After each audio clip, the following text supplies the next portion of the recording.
থাকছে rocking plane, train আর হচ্ছে ঝুলন্ত দোলনা সহ ডিজে পার্টির আয়োজন পরিবার পরিজনকে নিয়ে যেখানে যেতে পারবেন তা নিয়েই থাকছে আজকের ভিডিওটি। চলেন এভরিওয়ান আজকে শুরু করা যাক। তো আসসালামু আলাইকুম এভরিওয়ান, আজকে আমরা যাচ্ছি ওয়ান্ডারল্যান্ড 60 ফিটে অবস্থিত। সেখানে আমরা আজকে পরিবারের সবাই মিলে চলে যাচ্ছি ঘুরতে। তো রেডি হয়ে বের হয়ে গেলাম, এই যে পরিবারের সবাইকে নিয়ে আমরা এখন ওয়ান্ডারল্যান্ডে যাব। পরিবারের সবাই একসাথে ঘুরতে যাওয়ার মধ্যে যে একটা আলাদা মজা থাকে, সেই মজাটা যারা একা একা ঘুরে বেড়ান তারা বুঝতে পারবেন না। একমাত্র ঘুরে মজা আছে পরিবার পরিজনকে নিয়ে। এখানে দেখেন আমরা সিএনজিতে উঠে গেছি, পরিবারের 2 সিএনজি নিয়েছি আমরা। এখানে আমি, আমার হাজব্যান্ড, আমার শাশুড়ি, আমার ননদ এবং আমার বাবু উঠেছি এক সিএনজিতে। তো এখন আমরা চলে যাচ্ছি মিরপুরের আশেপাশেই ঘুরতে যাওয়ার তেমন কোনো জায়গা না থাকায় আমরা চলে যাচ্ছি ওয়ান্ডারল্যান্ডে। এদিকে যেতে যেতে আমার বাচ্চা সিএনজিতে ঘুমিয়ে গেছে। আর যেই পরিমাণে গরম পড়েছিল, এই গরমে বাচ্চাদের বাহিরে একটু কমফোর্টেবল জামাকাপড় নিয়ে যাওয়া উচিত। আমরা পৌঁছে গেছি ওয়ান্ডারল্যান্ডের সামনে। দেখেন আমরা এখন দাঁড়িয়ে একটু ছবি টবি তুলতেছি, ভিডিও নিতেছি। দেখেন কত পরিমাণের মানুষ, সবাই ঘুরতে আসছে। আসলে এখানে সবসময় বরাবরের মতোই ভিড় থাকে। আপনাদের ভাইয়া চলে গেছে টিকিট কাটতে, টিকিট কেটে নিয়ে আসছে। এখন আমরা টিকিট কেটে এন্ট্রি করব। এই প্রথমে শুরুতে ঢুকতেই একটা ঝর্ণার মতো একটা জায়গা আছে, এত সুন্দর দেখতে। এখানে কিছু ফটোশ্যুট করে নিলাম।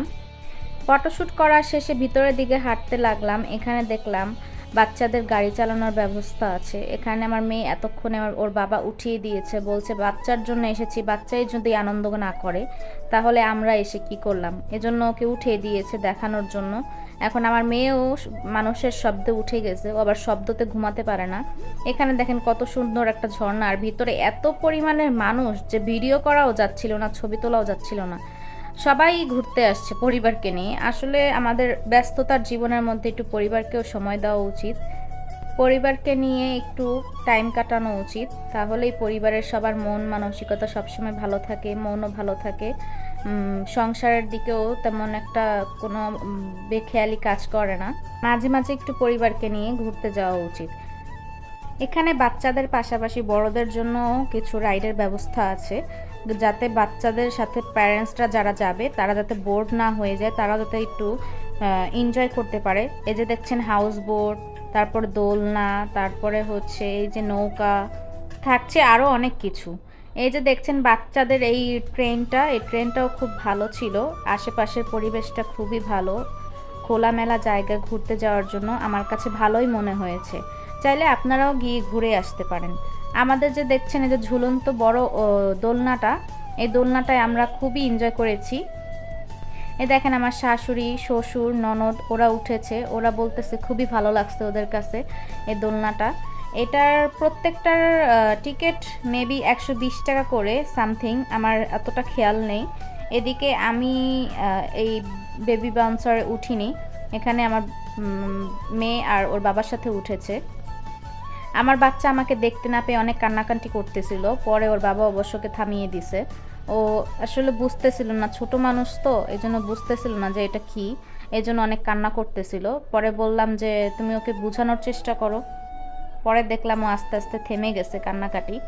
এখানে আপনাদের ছোট বাচ্চা নিয়ে চেষ্টা করবেন আপনি সাথে ওঠার জন্য বা দুইজনই একসাথে ওঠার জন্য, তাহলে বাচ্চারা বেশি এনজয় করবে।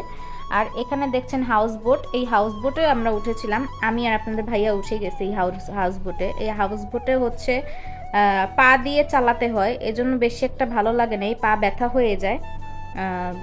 আমার কাছে মনে হয়েছে কাইকিং সিস্টেম থাকলে বেশি ভালো হতো।